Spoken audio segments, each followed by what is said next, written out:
Derrick Broze.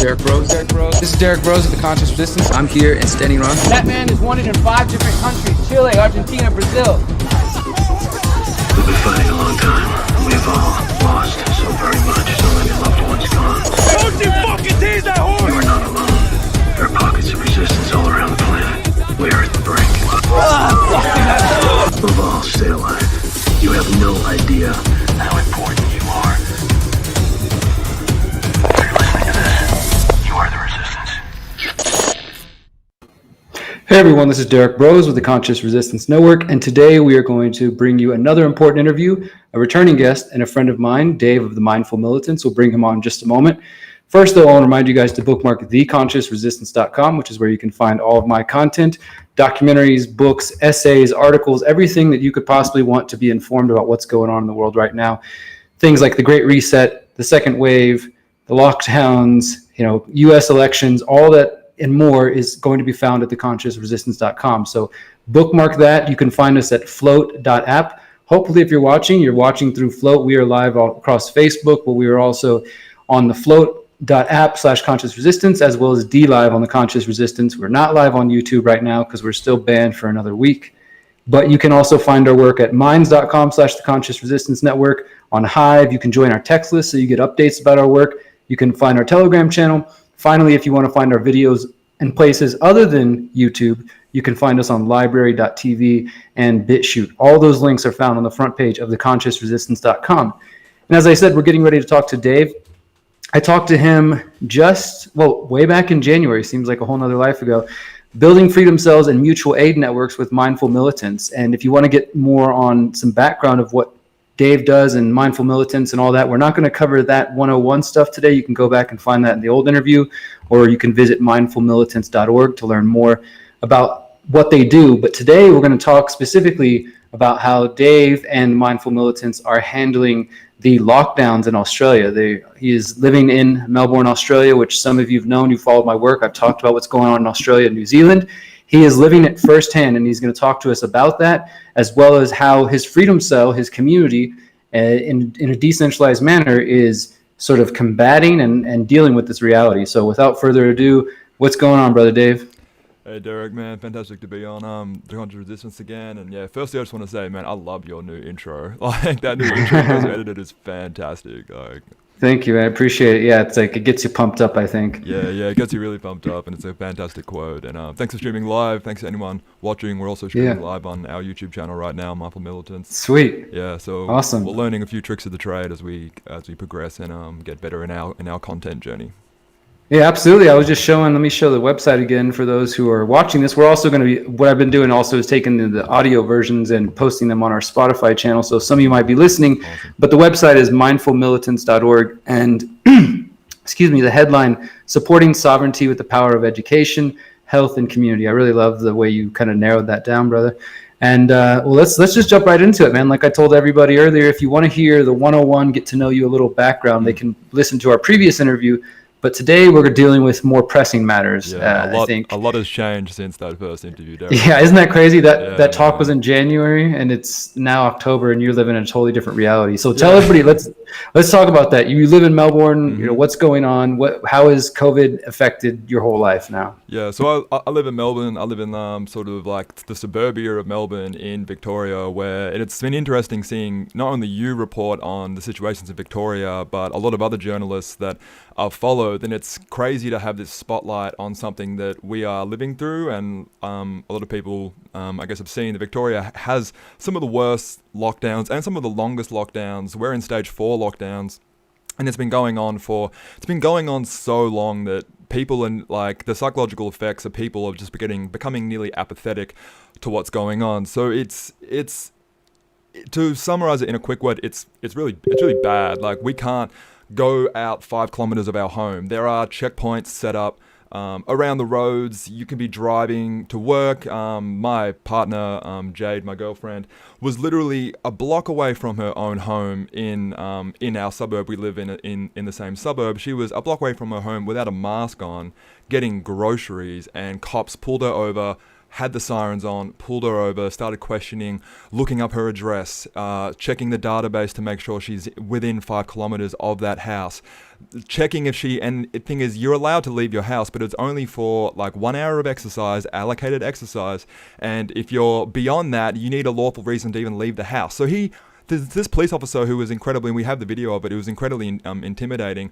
wanted to search her bag to make sure she legitimately had groceries in her fucking bag, as well as like he just went through, and the people that she was with, is this your partner? Just went through literally all of it, and then there was a female officer, and she was at the point of being like, I just want my fine. Can you just give me my fine? I don't want this interaction to, progress anymore. And then he starts playing psychological mind games of being like, we might fine you, we might not, we haven't decided yet. So they're literally stringing out an involuntary interaction just to fucking flex their authority. And, that isn't the first cop we've had to deal with. I work as a chef at a place that's just a couple streets away from my house.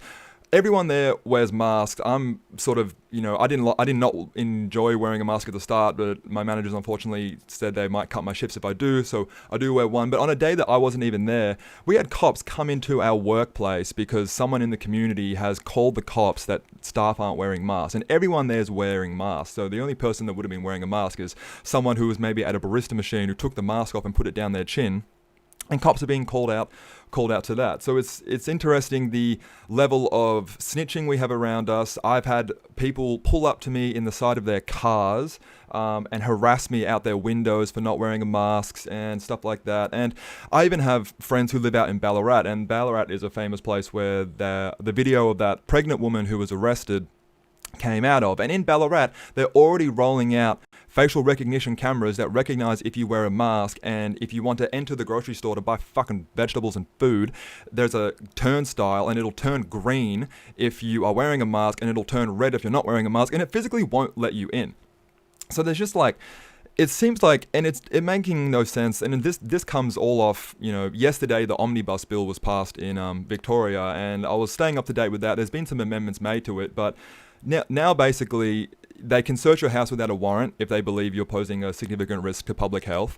There are these certain authorized officers that were only about 4 people. There was the chief health officer, which is the person that it can enact all these claims. Now, anyone that's a WorkSafe official or a health official or anyone with specific or relevant skills can now be made to be an authorized officer. And they tried to pass in the bill, it got amended and scrapped, but they tried to allow authorized officers to physically detain people who don't want to get tested. And there's already these places that are isolation centers where they want to move you. So it's really hard to keep up to date with what's happening in Victoria, because it seems like every 1 to 2 weeks there's something different happening, and there's some new bill that's being passed and something is happening, and we're not even allowed to protest about it, which is one of the worst things. We don't even have the exercise right to free assembly. And you can see in one of the videos that we made, we tried to go out and report it and film it, and I ended up getting, rushed by 6 or 7 robo-cops wearing full riot police, thrown to the ground, handcuffed, and dragged away while bleeding out of my face. And I have the fine right here, which is my COVID fine of $2,000 for leaving my own fucking house. So that's the situation that we're unfortunately dealing with in Victoria, and it's become a cat and mouse game with my collective and my freedom cell. We're dodging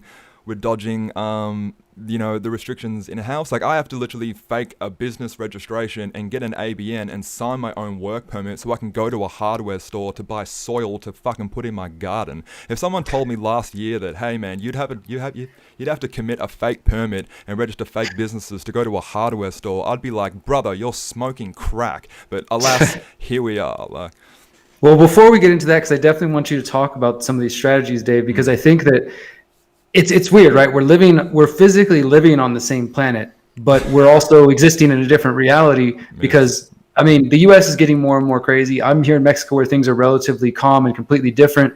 But what you are experiencing right now, and I'm saying this to every American and European who's hearing this, I believe is clearly the direction that these people want things to go. It's already happening in China, like you mentioned, the facial recognition and these sort of things. That's already a reality in China, where they can find you in 3 seconds anywhere in the country, especially in Beijing. and they have a lot of the, you talk about like using the QR codes or the color codes and these different things. That model is directly coming from China and this technocracy, the technocratic state. But now we're witnessing it rolled out in Australia, New Zealand, and elsewhere. I just was talking a little bit ago about the Philippines rolling out a national ID as part of COVID, of course. And you're talking about omnibus bills. Did you see similar things happening like this, if you can remember, post 9/11? Like, because typically this is what happens. Like, even though Australia didn't get attacked by 9/11, all of America's allies all were like, well, we need terror legislation. We all need to, So was there a similar kind of atmosphere? Yeah, like I've often said to people, like the bill, like a lot of the bills that allow these state of emergencies and state of disasters that allow things to be brought in, like scrapping council meetings and stopping parliament legislation meetings and stopping House of Parliament meetings and everything from 5 kilometre rules and even having a curfew are all under these state of disaster and state of emergency acts, which come through a bill called the Health and Wellbeing Act. And I've often said to people, the Health and Wellbeing Act is our version of the fucking Patriot Act. It is so similar of like you create this, and it's the same thing like you with the war on terror and the war on a virus. It's wars with a perpetrator that you can't see. It's looming over. It could be anywhere. It could be in your neighborhood. It could be and it's just it creates a free pass to just continually allow fear and terror to write off legislations that they're doing. Seems like every couple of weeks they're just they're extending it, and even like the state of emergency laws constitutionally were only allowed to exist for 6 months for very good reason. And same with the state of disaster and the state of emergencies. They only exist for certain frameworks. But Daniel Andrews and his cabinet and people like Lisa Neville and James Molino, that all he has to do is talk with them, and then he can just write in new legislation to change it, which is what he's done with this omnibus bill, and that allows it to be brought out to April. So it started off with flattening the curve, and now we're 6 to 9 months in. We're still going to be seeing this out in April of next year, most likely. And people always say, oh, it's going to be better after the 6 months. He's going to give you the roadmap, but all he does is give you crumbs and crumbs and crumbs. And most people, for the vast majority, are either just like tuning out, or they're just under so much Stockholm syndrome that they just this is their reality now. Like, a lot of people are very, very frustrated, but it's just like it's that typical question of like, what do you do next? Yeah, and I think you're right that there are a lot of people who are. I mean, this is a psychological operation in a magnitude that I don't think we've ever seen. It's truly a global operation that is traumatizing people, down to from the adults to the children, and getting well-meaning, well-intentioned people who are coming from what they see as compassion to be terrified out of their minds and afraid of other human beings, and then to blindly follow everything that's going on. For everybody who's just joining us, we're talking with Dave of the Mindful Militants. He's involved very much in Australia, Melbourne, Australia. Of course, they're dealing with lockdown, so we've been hearing about that. And again, I want to invite you guys to check out our previous interview, which is at theconsciousresistance.com, back in January when the world was a bit different. And we talked more about Dave's work with the Mindful Militants, using freedom cells and mutual aid networks to build community and activism. We talked about all kinds of good things in that conversation. So now let's move to that. Let's talk about how, like you were sort of touching on earlier, having to find these different ways to go around this whole situation, right? You're, forging documents or whatever it may be, whatever you feel like comfortable saying, because like I said earlier, you guys are sort of, when we're looking on the timeline, I think Australia's maybe 5-6 months, maybe even a little further ahead than the US. But if I was sitting in the US right now, I would be thinking, holy crap, this is probably what's coming my way soon. If they can, if they can get their way to it. And a lot of Americans look to Australia and say, well, they don't have very strong gun rights. So, your thoughts on that too. But let's talk about that, the solutions. Like, now that everybody knows these problems are happening, and you're a person experiencing this real life. This isn't just something people read on the internet. People are living through these realities.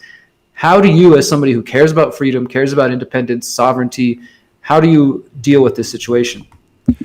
Yeah, well, it's interesting, because they've restricted a lot of things, like our rights to travel, our rights to leave 5 kilometres if you're leaving out of regional Victoria, to go camping. You're not even allowed to go camping and self-isolate in a forest without copping a potentially $5,000 fine. And the language they use for these things, they'll create checkpoints around the city.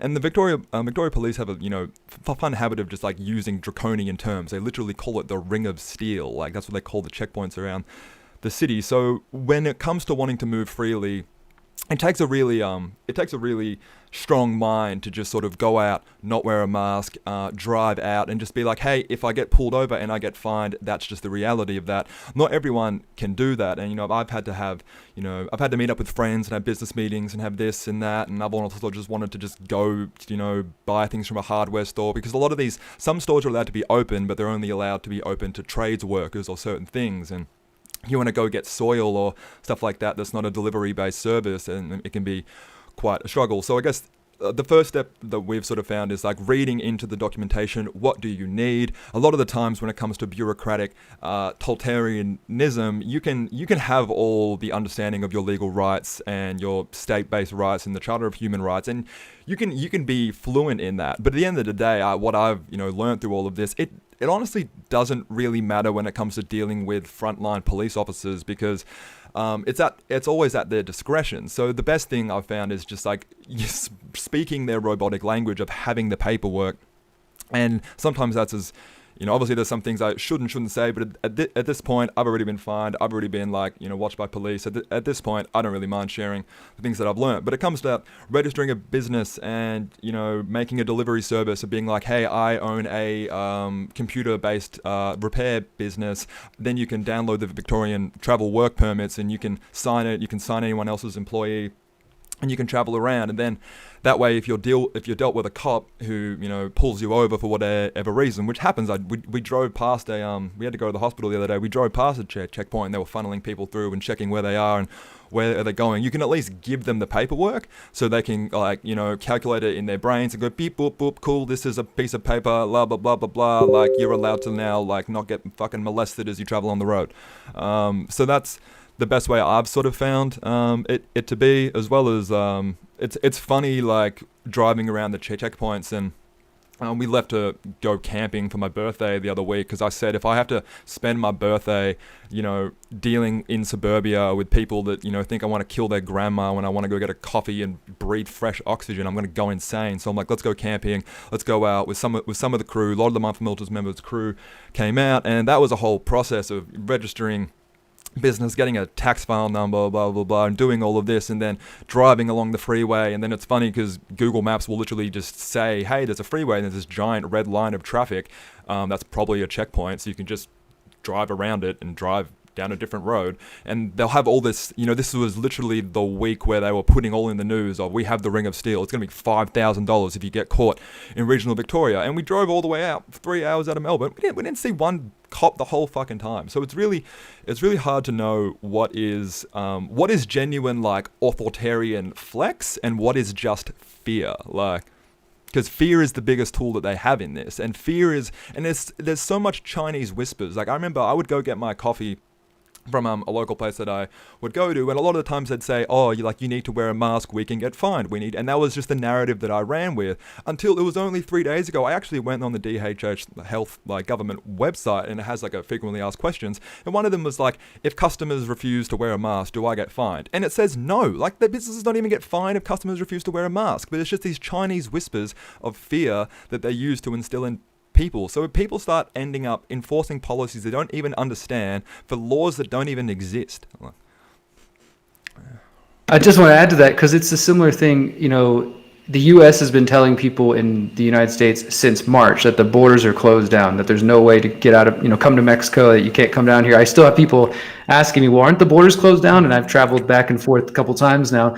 But it's like you said, it's just sort of, they try to flex their powers in some ways, and then the rest of it simply relies on people complying, people just believing that they have that much power. Well, if I don't do this, or I don't do this is what's going to happen. And a lot of times it's not, there's no enforcement, especially I will say here in Mexico. It's even more of a joke, where you can kind of see there's signs up everywhere. There's hashtag stay in your house. And, there's a lot of the businesses have signs about wearing masks and this and that, but you can walk in and just nobody does anything, nobody bothers it. And in the US, I started trying to, because at first, kind of like you were saying, I started complying with it after coming to Mexico, back to the US. It was one day they announced, today at noon, you have to wear a mask in the entire city of Houston. It was holy crap, it's actually happening. Yeah. And while I still, needed to go to the store for different things, and eventually though, after, a couple of times of doing that, me and my partner, I told her, I was like, why, let's just not do this. Let's just see what happens when we walk inside and don't wear it, and how people respond. Yeah. And nothing happened. Nobody bothered us, you know, and then we started like, let's do it at another store. Let's do it, you know, and then but so there's so much of it. Yeah, you have the potential of Karens or people yelling at you or this or that,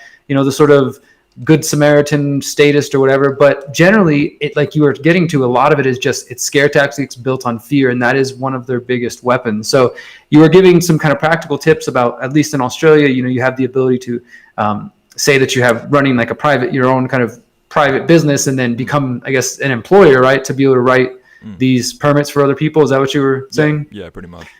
And so, and then obviously being able to just use Google Maps or use the maps to circumvent I know that the app Waze, I think it got bought by Google, but I know that was one of the big reasons people were using the Waze app is because it was, you know, you could put cop is parked here, or, you know, there's a speed trap over here, or try to keep people aware of what was going on when it came to checkpoints and stuff like that.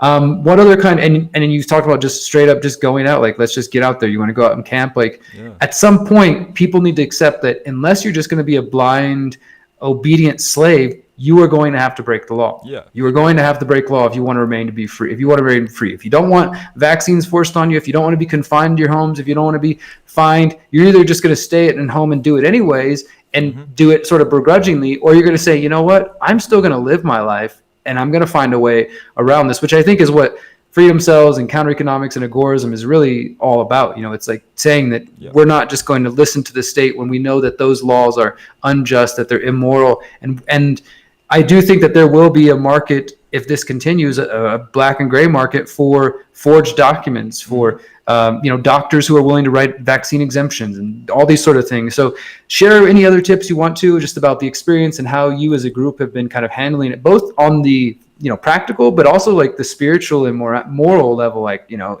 dealing with this reality. I'm sure that's also a big weight as well.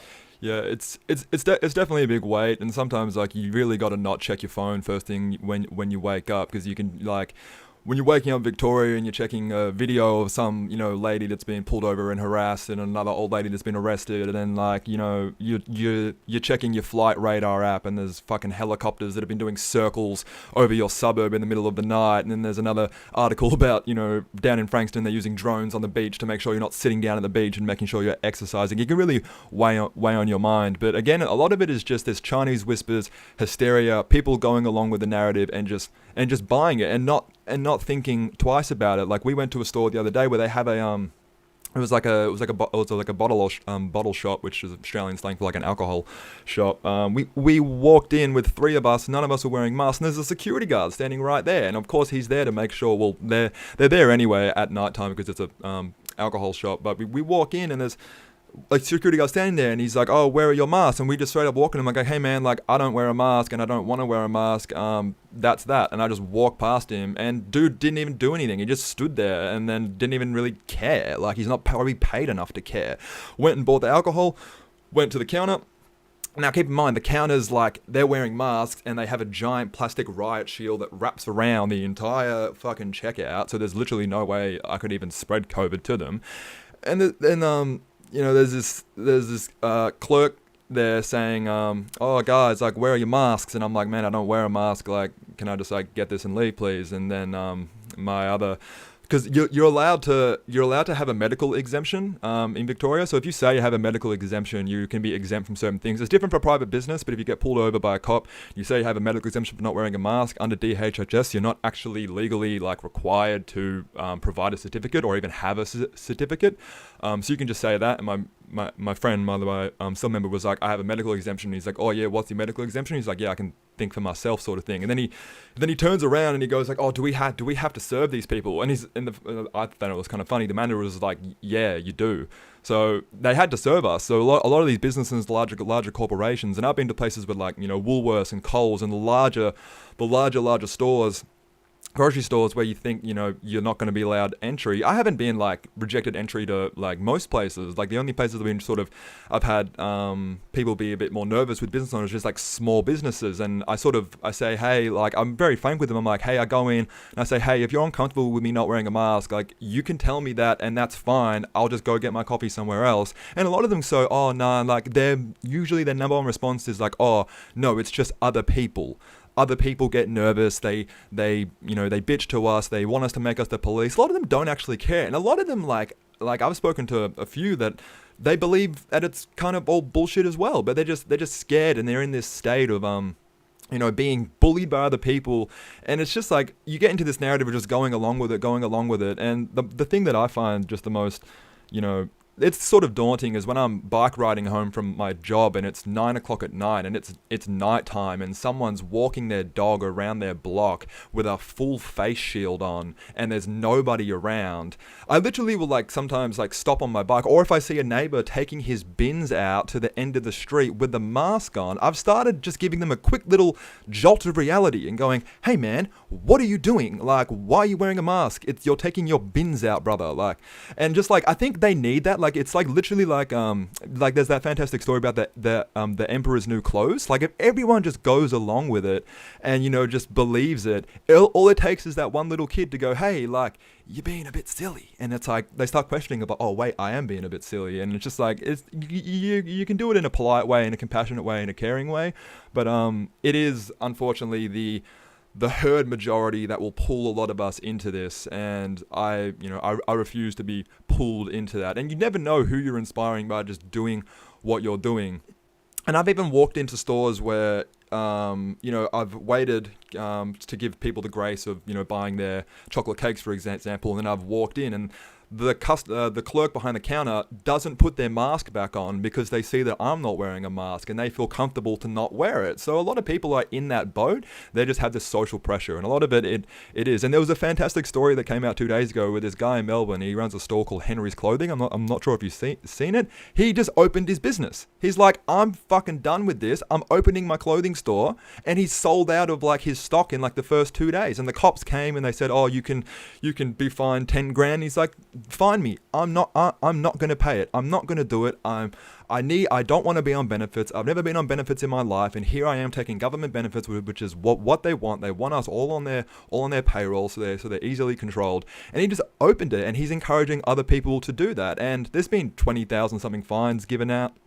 Less than 4% have been paid. It's clogging the legal systems.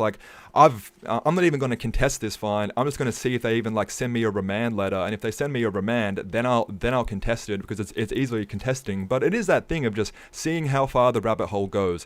And if for a lot of people that are afraid of wearing a mask, it's only I guess it's a lot of money for some people, but it's only $200. And if your freedom and your liberty and your personal philosophy of your sovereignty can be bought for $200, then maybe that's a conversation you need to have with yourself of do I really care enough, sort of thing. So yeah, and I think that's a really important point, man. Well, first, thank you for sharing that your experience on this, because it's so important to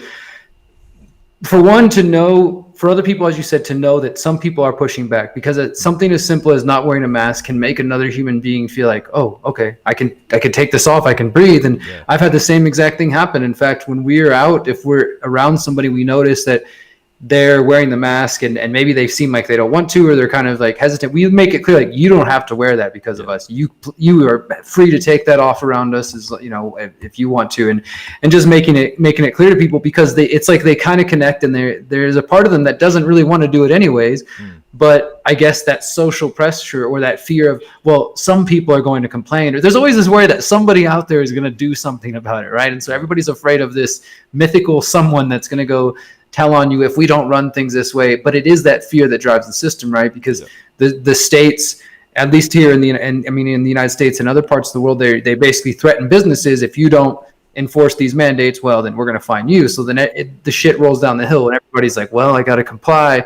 Yeah. But if people just start pushing back, I think it's such a powerful message. And I want people who are listening to this in the United States and the UK and elsewhere, who are, and we've got our brother Johan in India fighting as well, that people who are really seeing what's happening and who have concern and care for our brothers and sisters in Australia, this is the kind of shit that's coming your way if you don't push back against the smaller things, against the little things. If you let it progress, it will progress to the point where these are the kind of life decisions you're going to have to make, and you can either comply and stay home and be a comfortable slave, or you can choose to live your life. And as you were saying, Dave, just kind of let's see how far that I can take this, and how much of this is all based on fear and how much of it is based on, real enforcement. So I really appreciate you sharing with us. Anything else you want to mention on this topic, freedom cells, and just the lockdown? And I do want to, before you go, talk about a little bit more about just some of your work with freedom cells, because I'm going to put you on the spot, and we're hoping that you will join the Conscious Resistance network soon and start contributing your content. Definitely. And get us on there. I know that you guys already got a channel. You've got Instagram. Yeah.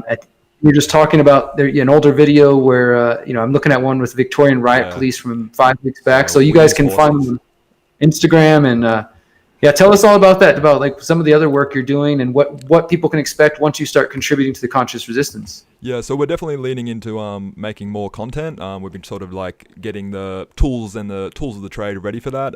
So a lot of content we want to make is more lifestyle content. We've got a lot of people who are passionate about gardening, a lot of people who are passionate about self-defense, a lot of people who are passionate about spirituality and meditation. So we want to lean into making content around that. Like I've been a massive fan of YouTube for a very long time. I follow a lot of YouTubers. I haven't watched TV since 2013. So a lot of my entertainers are YouTube-based creators. So I would love to sort of blend the worlds of activism and truth seeking and doing shit with like a YouTube format and have it be like, a lot of the YouTube creators, as much as I love them, their content is mindless, and it is that for entertaining. And I am passionate about, like, it doesn't always have to be, activism content doesn't always have to be like really, like heavy stuff. It can be really entertaining and really lovely to watch. There's some creators like Spencer Vibes and stuff like that who have blended that sense of community living and talking about spirituality and talking about the education system with that YouTube format. So that's something that we really want to do. Eventually we want to do more investigations. There are a lot of things happening in Australia, in Victoria, that need